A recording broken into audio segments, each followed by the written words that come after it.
L'énergie grise d'un produit ou d'un matériau, c'est celle qu'on ne voit pas lorsqu'on le tient en main. On ne la voit pas, mais elle existe bel et bien, ou plutôt, elle a existé. L'énergie grise, c'est en fait le calcul de toute l'énergie qu'il a fallu dépenser pour fabriquer ce produit ou ce matériau. Prenons un exemple. Pour faire le cadre d'une fenêtre, on peut utiliser plusieurs matériaux, dont le bois ou l'aluminium. Ces deux matériaux ont des propriétés intéressantes et un coût presque similaire. Mais il n'en est pas de même pour leur énergie grise. Les montants de bois qui arrivent sur le chantier ont commencé leur vie sous la forme d'un arbre, bien entendu.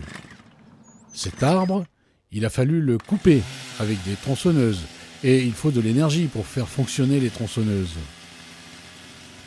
Une fois l'arbre coupé, il a fallu le transporter de la forêt jusqu'à la scierie avec d'énormes camions qui ont bien sûr consommé de l'essence. Et plus il vient de loin, plus la note est élevée. À la scierie, le bois brut est découpé avec des scies mécaniques, puis séché dans des fours spéciaux avant d'être transformé en montant prêt à poser.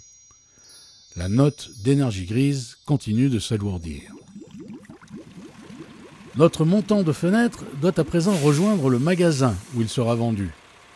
Encore des kilomètres, encore de l'essence brûlée. Son dernier trajet, du magasin jusqu'au chantier, achève d'augmenter la note.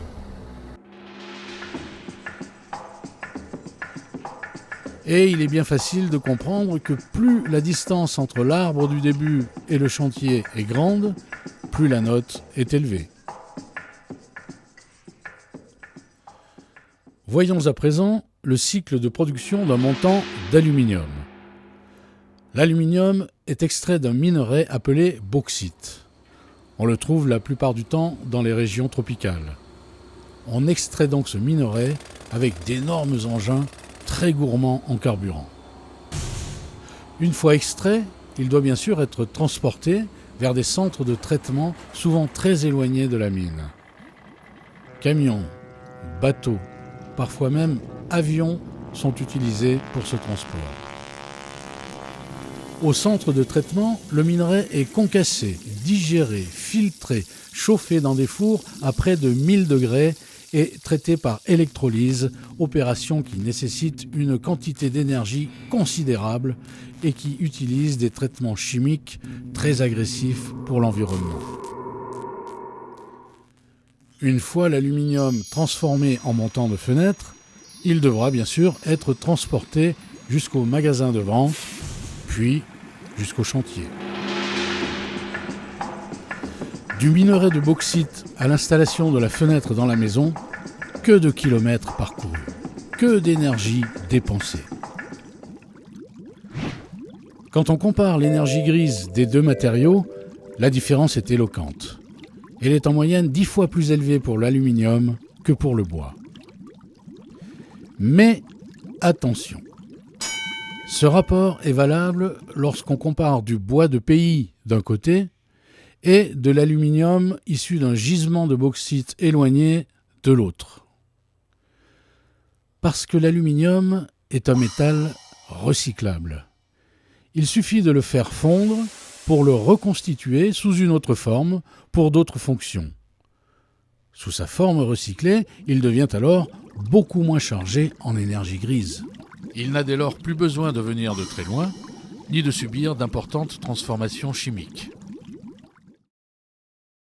Le bois, lui, ne peut pas prétendre à cette renaissance perpétuelle. Par ailleurs, il arrive qu'on apprécie ces variétés exotiques et qu'on aille le récolter à l'autre bout de la planète. La différence en énergie grise entre le bois et l'aluminium devient alors beaucoup moins spectaculaire.